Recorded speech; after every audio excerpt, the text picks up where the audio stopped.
வணக்கம். ஒரு செய்தி பல கோணங்கள் நிகழ்ச்சிக்கு உங்களை வரவேற்கிறோம். இந்த நிகழ்ச்சி நம்முடன் பேசுவதற்காக பன்னாட்டு உறவுகள் ஆய்வாளர் முனைவர் திரு குரு அவர்கள் இணைந்திருக்கிறார். சார் வணக்கம். வணக்கம் சார்.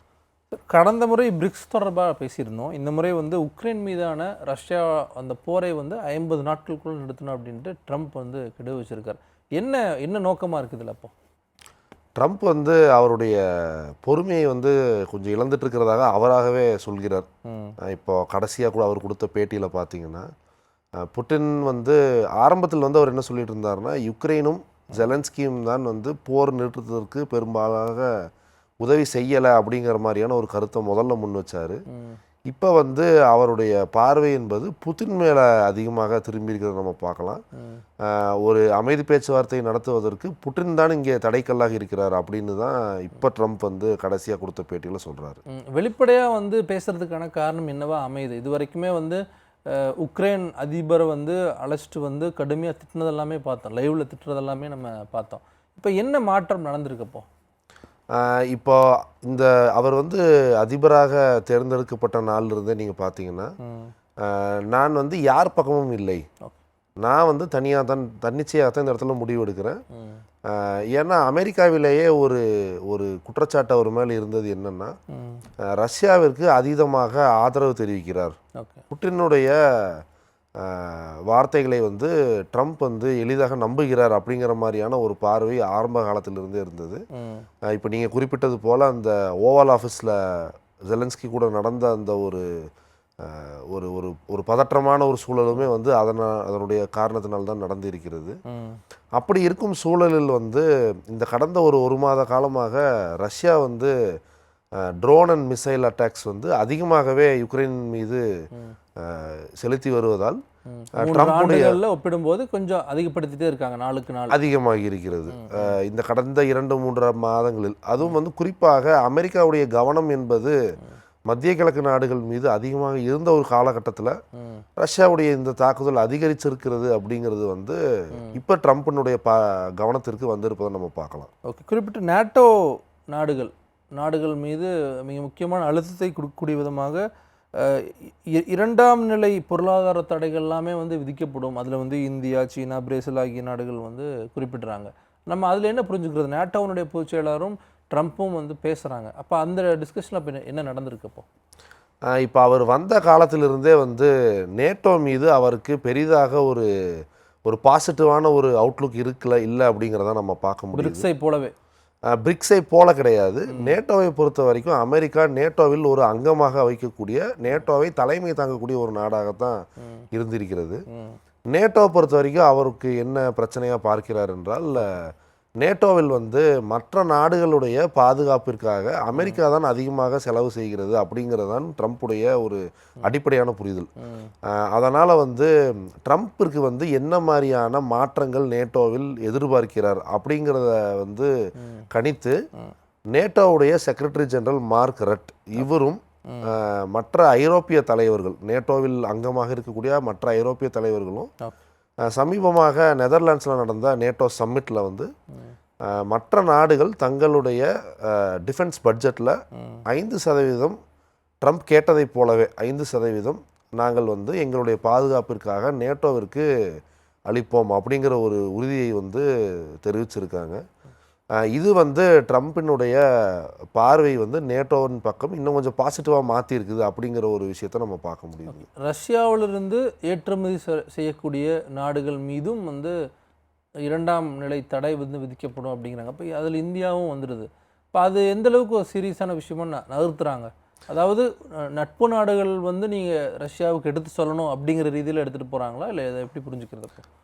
இத்தனை நாட்களாக இப்போ நீங்கள் பைடனுடைய அட்மினிஸ்ட்ரேஷன்லேருந்து பார்த்தோம்னா, இந்த செகண்டரி சாங்ஷன்ஸ் என்பது ரஷ்யாவோடு வணிக உறவு வைத்திருக்கக்கூடிய மற்ற நாடுகள், ஏற்கனவே பார்த்தீங்கன்னா ரஷ்யாவுக்கும் அமெரிக்காவுக்கும் இருக்கக்கூடிய வணிகம் என்பது மிக குறைந்த அளவில் தான் இருக்கிறது. ஏன்னா 2014 அமெரிக்கா சாங்ஷன்ஸ் போட்டிருக்காங்க ரஷ்யா மேலே, யுக்ரைன் போரின் காரணமாக.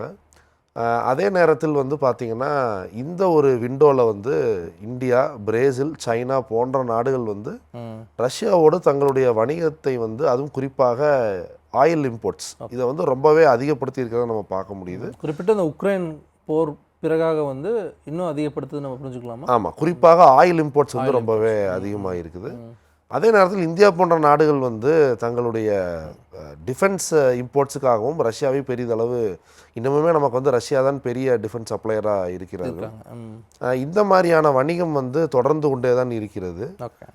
இது வந்து அமெரிக்காவிற்கு பல ஆண்டுகளாகவே ஒரு உறுத்தலாகத்தான் இருந்தது. அதை வந்து மற்ற அதிபர்கள் இது எந்த அளவுக்கு கொண்டு போனாங்க அப்படிங்கிறது ஒரு கேள்வி. கேட்ஸா அப்படிங்கிற ஒரு ஆக்டையும் கூட பைடன் அட்மினிஸ்ட்ரேஷனில் கொண்டு வர முற்பட்டார்கள். ஆனால் அதை வந்து காங்கிரஸில் வந்து இந்தியா போன்ற நாடுகளுக்கு ஒரு எக்ஸம்ஷன் வாங்கி கொடுத்தாங்க அந்த சமயத்தில். ஏன்னா அமெரிக்காவுடைய வணிகத்திற்கு எந்த விதமான பாதிப்பும் ஏற்படாதவாறு இதை செய்யணும் அப்படிங்கிறத தான் அமெரிக்க அதிபர்கள் விரும்பினாங்க. ஆனால் ட்ரம்ப் வந்து இப்போ என்ன சொல்லியிருக்காருன்னா, அதையும் மீறி தான் வந்து புட்டினிடம் பொறுமையை இழந்து கொண்டிருக்கிறேன் அப்படிங்கிற ஒரு இடத்துக்கு நகர்றதுனால இந்த மாதிரியான செகண்டரி சாங்ஷன்ஸையும் வந்து நான் உபயோகிப்பதற்கு தயங்க மாட்டேன் அப்படிங்கிறத அவர் சொல்கிறாரு. ஆனால் இதை எந்த அளவுக்கு அவர் வந்து ஃபாலோ த்ரூ பண்ணுவாருங்கிறது வந்து ஒரு பெரிய கேள்வி தான். உண்மையிலுமே வந்து ட்ரம்ப் புட்டின் இடையிலான நட்பு என்னவா தான் இருக்குது தொடக்கத்திலிருந்து? இல்லை ஒரு பிம்பத்தை வந்து கட்டமைக்க முயற்சி பண்ணிகிட்டே இருக்காங்களா அப்போ? அதாவது ட்ரம்ப் வந்து எந்த இடத்துலேருந்து சில நேரங்களில் பேசுகிறார் என்றால், அமெரிக்காவில் வந்து பனிப்போரின் காலத்திலிருந்தே வந்து பார்த்தோம்னா ரஷ்யா மீது ஒரு ஒவ்வாமை இருக்கிறத வந்து ஒரு எஸ்டாப்ளிஷ்மெண்ட்டில் பைபார்ட்டிசன், அது டெமோக்ராட்ஸாக இருக்கலாம் அல்லது ரிப்பப்ளிகன்ஸாக இருக்கலாம், இருவருக்குமே வந்து ரஷ்யா மீது ஒரு ஒவ்வாமை இருக்கிறதாக வந்து ட்ரம்ப் ஆரம்ப காலத்திலிருந்தே சொல்லியிருக்கிறத நம்ம பார்க்க முடியும். அதை வந்து அவர் ஃபாலோ த்ரூ பண்ணுறதாக என்ன சொல்கிறாருன்னா, ரஷ்யாவை வந்து மற்ற நாடுகளை போன்ற ஒரு சாதாரண நாடாக பார்க்கலாம் அப்படிங்கிற ஒரு வாதத்தை வந்து அவர் ரொம்ப நாளாகவே முன்வைத்துட்டு கொண்டிருந்தார். அந்த வாதத்தின் அடிப்படையில் தான் இந்த அமைதி பேச்சுவார்த்தையும் வந்து முன்னெடுத்தார் அப்படிங்கிறது வந்து பரவலாக அந்த கடந்த 6 மாதமாக பேசப்பட்ட ஒரு விஷயமாக தான் நம்ம பார்க்குறோம். அப்படி இருக்கும் பொழுது புட்டினை வந்து மற்ற தலைவர்களைப் போல ட்ரீட் பண்ணணும், ரஷ்யாவினுடைய நியாயமான சில பாதுகாப்பு கோரிக்கைகளையும் நம்ம ஏற்றுக்கணும் அப்படிங்கிற ஒரு இடத்துல இருந்து தான். இன்ஃபேக்ட் வந்து ரஷ்யாவிற்கு பெரும்பாலும் சாதகமான ஒரு பீஸ் டீலை தான் அவர் முன்மொழிஞ்சு கொண்டிருந்தார் இந்த கடந்த 2-3 மாதங்களாகவே. ஆனால் புட்டின் வந்து இதை வந்து முழுவதுமாக ஏற்றுக்கொள்ளக்கூடிய ஒரு இடத்துல இருந்து பேசுகிற மாதிரியான அறிகுறிகள் எதுவுமே தெரியலை. அப்படி தெரியும் போது தான் அவர் வந்து தன்னுடைய பொறுமையை இழப்பதாக இப்போ சொல்கிறார். இப்போ அந்த சேஞ்சுக்கு வந்து காரணம் வந்து வெஸ்டர்ன் கண்ட்ரீஸா, அதாவது யூரோப்பியன் கண்ட்ரிஸ் நம்ம எடுத்துக்கலாமா? அதாவது இதற்கு காரணி என்பது வந்து ஒன்று முக்கியமாக புட்டினுடைய நடவடிக்கை. அவர் வந்து போரை நிறுத்துவதற்கு முனைப்பு காட்டவில்லை என்று ட்ரம்ப் நினைக்கிறார். அது ஒரு சில இடங்களில் வந்து ஊர்ஜிதமாவதையும் நம்ம பார்க்க முடியுது. ஏன்னா சீஸ்ஃபயர், டெம்பரரி சீஸ்ஃபயர்னு ஒரு சில நாட்களுக்கு வந்து போரை நிறுத்துகிறாங்க. ஆனால் அதை தொடர்ந்து வந்து ஒரு பெரிய பராஜ் ஆஃப் அட்டாக்ஸ், ட்ரோனாக இருக்கலாம், மிசைல்ஸாக இருக்கலாம், இதுவும் நடக்கிறது. இது ஆன் அண்ட் ஆஃப் கடந்த ஒரு 2-3 மாதங்களாக நடந்து கொண்டே இருக்கிறது. இதே காலகட்டத்தில் பார்த்தோம்னா நேட்டோவை பொறுத்தளவு, ஏன்னா யுக்ரைன் என்பது ஐரோப்பிய நாடுகளினுடைய சப்போர்ட்டும் வந்து அவர்களுக்கு ரொம்ப முக்கியமாக பார்க்கப்படுகிறது. ஐரோப்பிய நாடுகளுக்கும் அமெரிக்காவுக்கும் இருக்கக்கூடிய முக்கியமான பாதுகாப்பு அக்ரிமெண்ட், செக்யூரிட்டி அக்ரிமெண்ட் என்னன்னா அது நேட்டோவுடைய அக்ரிமெண்ட் தான். இப்படி இருக்கும்போது நேட்டோவை வந்து ட்ரம்ப் எப்படி பார்க்கிறார் என்பது நேரடியாக யுக்ரைனுடைய பாதுகாப்பை அஃபெக்ட் பண்ணுறதை நம்ம பார்க்க முடியுது. அப்படி இருக்கும்போது நேட்டோ லீடர்ஸ் அவர்களும் மற்ற யூரோப்பியன் லீடர்ஸும் ட்ரம்பினுடைய குட் புக்ஸ் நம்ம எப்படி வந்து இருக்கலாம் அப்படிங்கிற இடத்துலையும் வந்து அவர்கள் ரொம்ப முனைப்பாக செயல்பட்டு கொண்டிருப்பதை இந்த கடந்த ஒரு 3 மாதங்களாக நம்ம பார்க்க முடியுது. அதனுடைய பலனாகத்தான் இப்போ ட்ரம்ப் கொஞ்சம் மாற்றி எடுத்திருக்கக்கூடிய ஸ்டாண்டையும் நம்ம பார்க்கலாம். ஓகே, அப்போ வந்து உக்ரைனுக்கு வந்து மீண்டும் ஆயுதங்களை வழங்கக்கூடிய நடவடிக்கை வந்து ட்ரம்ப் எடுத்திருக்கார் அப்படிங்கிறது செய்தியை பார்க்க முடியுது. மீண்டும் எடுத்திருக்காரா, இல்லை வந்து ரொம்ப குறைவான அளவுக்கான அந்த ஆயுதங்கள் வந்து அவங்களுக்கு வழங்கப்படுதா அப்போ உக்ரைனுக்கு? இப்போ ஒரு செய்தி என்ன சொல்லுதுன்னா, ரஷ்யாவிற்கு உள்ளே இருக்கக்கூடிய ரஷ்யாவினுடைய முக்கிய நகரங்களை தாக்கக்கூடிய கேப்பபிலிட்டி வந்து யுக்ரைனுக்கு இருக்குதா அப்படின்னு வந்து ட்ரம்ப் ஜெலன்ஸ்கியிடம் பேசும் பொழுது இதை பேசியிருக்கிறார் என்று ஒரு செய்தி சொல்கிறது. ஆனால் அதை வந்து அவர் கொஞ்சம் டோன் டவுன் பண்ணிட்டார். இந்த நியூஸ், இந்த ரிப்போர்ட் மீடியாவில் வந்த உடனே சில நாட்களில் அதை கொஞ்சம் டோன் டவுன் பண்ணிட்டார். ஏன்னா ஒரு டைலமால என்றைக்குமே அமெரிக்க அதிபர்கள் இருக்கிறார்கள். எந்த அளவுக்கு ரஷ்யாவை புஷ் பண்ணலாம், ரஷ்யாவை புஷ் பண்ணுறதுக்கான ரெட் லைன்ஸ் எந்த அளவுக்கு இருக்குது, இதற்கு மேல் வந்து ரஷ்யாவை புஷ் பண்ணால் இது நேட்டோவிற்கு நேரடியான ஒரு போராக மாறிவிடுமா அப்படிங்கிற ஒரு எண்ணம் வந்து ட்ரம்ப் உட்பட எல்லா அதிபர்களிடமும் இருக்கிறது. அப்படி இருக்கிற அதே சமயத்தில் வந்து பார்த்திங்கன்னா இதை எப்படியாச்சும் நம்ம ஒரு தீர்வு கொண்டு வரணும். ஏன்னா ட்ரம்ப்பினுடைய நடவடிக்கை என்பது அவருடைய பர்சனாலிட்டி ரொம்பவே டிசைட் பண்ணுறதையும் நம்ம பார்க்க முடிகிறது. அவர் வந்து ஒரு எந்த விதமான போராக இருந்தாலும் அதில் வந்து தன்னுடைய பங்கு வந்து எப்படி அந்த போரை நிறுத்துதுங்கிறத வந்து ஒரு விளம்பரப்படுத்தணும் அப்படிங்கிற மாதிரியான சில நடவடிக்கைகளும் அவரிடம் இருப்பதை நம்ம பார்க்க முடியுது. அதனால் நீங்கள் முன்னாடி குறிப்பிட்ட மாதிரி உக்ரைனால் வந்து ரஷ்யாவினுடைய பல்வேறு பகுதிகளுக்கு தாக்குதலை நடத்த முடியுமா அப்படிங்கிற விஷயத்தை குறிப்பிட்டீங்க. ட்ரம்ப் வந்து குறிப்பிட்ட மாஸ்கோ மீது வந்து பாம்பு போட வேணாம், தாக்குதல் நடத்த வேணாம் அப்படிங்கிற அந்த விஷயத்தையும் குறிப்பிட்டார். அதை எப்படி நம்ம புரிஞ்சுக்கலாம்? மாஸ்கோ முக்கியமான நகரம் ரஷ்யாவோடது. இப்போ அந்த ஒரு வேண்டுகோளை மாதிரி விடுக்கிறாரு. இப்போ முதல்ல இருந்தே ஒரு சிக்கல் என்னென்னா, நேட்டோவை பொறுத்த வரைக்கும் நேட்டோவில் ஒரு நாடு தாக்கப்பட்டால் அனைத்து நாடுகளும் வந்து அந்த ஒரு நாட்டினுடைய டிஃபென்ஸுக்கு வந்து முன் வரணும் என்பது நேட்டோவில் எழுதப்பட்ட ஒரு சட்டம். நேட்டோனுடைய கிளாஸ் 5ல் இருக்கக்கூடிய ஒரு சட்டம்.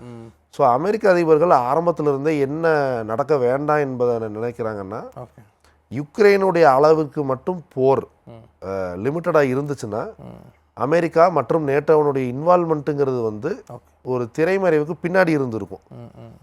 இப்போ ஏதோ ஒரு காலகட்டத்தில் ஏதோ ஒரு சூழலில் ரஷ்யாவின் மீது நடத்தக்கூடிய தாக்குதல் அதீதமாக இருக்கிறது என்று ரஷ்யா நினைத்தால், ரஷ்யா வந்து நேட்டோவின் நாடுகளின் மீது தாக்குதல் நடத்தினால் அமெரிக்கா நேரடியாக தலையிட வேண்டிய ஒரு சூழல் ஏற்படும். அது வந்து எந்த அமெரிக்க அதிபர்களுமே விரும்ப மாட்டேங்கிறாங்க. அதுதான் இதற்கு ஒரு முக்கியமான காரணமாக இருக்கிறது. 50 நாட்கள் கெடு கொடுத்துருக்காங்க. இந்த 50 நாட்களுக்குள்ள புட்டின் வந்து இந்த போரை வந்து வின் பண்ணணும் அப்படிங்கிற அந்த ஒரு சூழலுக்கு எடுத்துகிட்டு போயிடுவாராங்கிற கேள்வி வந்துடுது. 50 நாட்கள் எதுக்கு ட்ரம்ப் கொடுத்துருக்காருங்கிற கேள்வி வந்துடுது. இதுவே ரொம்ப நீங்கள் குறிப்பிட்ட மாதிரி ரொம்ப அதிகமாக இருக்குது அப்படிங்கிற அந்த ஒரு பார்வையும் இருக்குல்ல. 50 நாட்கள் என்பது ஓரளவு அதிகமான ஒரு நேரம்தான். ஆனால் இதை வந்து 2 விதமாகவும் பார்க்கலாம். ஒரு விதம் என்னென்னா, புட்டினுக்கு கொடுக்கக்கூடிய ஒரு கடைசி கெடுவாகவும் ஒரு இடத்துல பார்க்கலாம். ஏன்னா அவர் யூஸ் பண்ணியிருக்கிற லாங்குவேஜ் வந்து இந்த டைம் ரொம்ப ஸ்ட்ராங்காக இருக்கிறது. செகண்டரி சாங்ஷன்ஸ் போடுவேன்னு சொல்கிறாரு. இன்னும் வந்து நேட்டோ மூலமாக ஆயுத சப்ளை வெப்பன் சப்ளையை வந்து இன்க்ரீஸ் பண்ணுவேன்னு சொல்கிறாரு. ஆனால் இது எந்த அளவுக்கு அவர் வந்து இதில் உறுதியாக இருப்பார் என்பது ஒரு கேள்வி தான். ஏன்னா இப்போ டேரிஃப் விஷயங்கள்லேயே நம்ம பார்த்தோம்னா அவர் பேக் அண்ட் ஃபோர்த்து போயிட்டு வர்றதை வந்து நம்மளால் பார்க்க முடியுது. நிலையாக ஒரு இடத்துல இருந்து இப்படி தான் கண்டிப்பாக பண்ண போகிறேன் அப்படின்னு எந்த இடத்துலையும் நடத்தலை. இது ஒரு சிக்கல். இன்னொரு சிக்கல் என்னன்னு பார்த்தீங்கன்னா, இப்போ புட்டினுடைய ஆக்ஷன்ஸ் வந்து என்னவாக இருக்கும் இந்த 50 நாட்களில்? எல்லா இடத்துலையுமே வந்து புட்டின் வந்து ட்ரம்ப்பே சொல்கிறாரு, புட்டின் ஸ்பீக்ஸ் நைஸ்லி. ஆனால் அவர் வந்து ஒரு அமைதி பேச்சுவார்த்தை என்று வரும் பொழுது அவர் எதுவும் செய்ய மாட்டேங்கிறார். ஸோ புட்டின் வந்து இந்த இடத்துல ஒரு மேற்கத்திய ஆய்வாளர்கள் பெரும்பாலும் நிறைய பேர் என்ன சொல்கிறாங்கன்னா, ட்ரம்ப்புடைய மூவ்ஸ் எல்லாத்தையுமே வந்து புட்டினால் கணிக்க முடிகிறது. இப்படி தான் அவர் பண்ணுவார். அதற்கு தகுந்த மாதிரி தன்னுடைய டாக்டிக்ஸ் அண்ட் ஸ்ட்ராட்டஜியை வந்து மாற்றிக்கலாம் அப்படிங்கிற ஒரு சாதுரியமான ஒரு இடத்தில் புட்டின் இருந்துகிட்டே இருக்கார் அப்படிங்கிற ஒரு பார்வை வந்து நீண்ட நாட்களாகவே இருக்கிறது. இந்த 50 நாட்களிலுமே வந்து புட்டின் அந்த மாதிரி தன்னுடைய மூவ்ஸை வந்து மாற்றிக்குவார். ஒன்று போரை அதிகப்படுத்துறதா இருக்கலாம், இல்லை குறைத்து கொள்வதாக இருக்கலாம். அந்த மாதிரி தன்னுடைய ஸ்ட்ராட்டஜியை அவர் வந்து ஏதோ ஒரு இடத்துல மாற்றிக்கொண்டு இருப்பார் அப்படின்னும் எதிர்பார்க்குறாங்க. பொருளாதார தடை மட்டும்தானா, இல்லை இந்த 50 நாட்களுக்கு பிறகு நேரடியான ட்ரம்பினுடைய தலையீடு இல்லை அப்படி ஏதாவது அதை நோக்கி போகிறாங்களா? இந்த 2ஆம் நாடுகள் மீது இல்லை 2ஆம் கட்ட பொருளாதார தடை நம்ம குறிப்பிட்டு பேசுகிறோம்ல, சாங்ஷன்ஸ், அது வந்து வெறும் எக்கனாமிக்கல் ரிலேட்டாக மட்டும்தான் இருக்கா, இல்லை நேரடியாக வந்து தாக்குதல் இல்லை நேரடியான ஒரு தலையீடு அப்படிங்கிறத நோக்கி ட்ரம்ப் போவாரா? இப்போ நான் சொன்னதை போல் நேரடியான தாக்குதல்னு போனால் என்டையர் நேட்டோ அண்ட் அமெரிக்கா இந்த போருக்குள்ளே வரக்கூடிய ஒரு சூழல் வரும். அதை ட்ரம்ப் விரும்பலை தெளிவாக. பொருளாதார தடை தான் அதிகமாக ரஷ்யாவிற்கு எதிராக கொண்டு வரணும் அப்படிங்கிறத வந்து ட்ரம்ப் இந்த நேரத்தில் நினைக்கிறார். ஆனால் இதுவே வந்து ஒரு வகையான டபுள் எட்ஜ் ஸ்வார்டு தான். ஏன்னா இப்போ இந்தியா, சைனா போன்ற நாடுகள் வந்து அமெரிக்காவுக்கும் முக்கியமான வணிக தொடர்புடைய நாடுகளாக இருக்கிறது.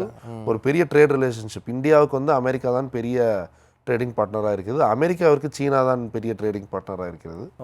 இந்த ஒரு சூழலில் வந்து இந்த நாடுகள் மீது சாங்ஷன்ஸ் ட்ரம்ப் கொண்டு வந்தார் என்றால் அது ரஷ்யாவை மட்டும் பாதிக்காது, அமெரிக்காவையும் ஏதோ ஒரு கட்டத்தில் பாதிக்கும். அந்த பாதிப்பை வந்து ஏற்றுக்கிட்டு ட்ரம்ப் வந்து இதை முன்னெடுக்கிறாரா அப்படிங்கிறதான் பெரிய கேள்வி. குறிப்பிட்டு பார்க்கலாம். 1238 நாட்கள் வந்து இந்த போர் வந்து நடந்துட்டு இருக்கு. இதை தடுக்கிறதுக்கான முன்னெடுப்புகளை ட்ரம்ப் எடுத்தாலும் அதில் இருக்கக்கூடிய அரசியல், யூரோப்பியன் கண்ட்ரிகள் இந்த மாதிரியான முடிவுகள் எடுக்கிறாங்க அப்படிங்கிறதுமே மிக முக்கியத்துவம் வாய்ந்ததாக இருக்குது. அரங்கத்திலிருந்து பல்வேறு விஷயங்கள் பண்ணி ரொம்ப நன்றி சார். நன்றி சார்.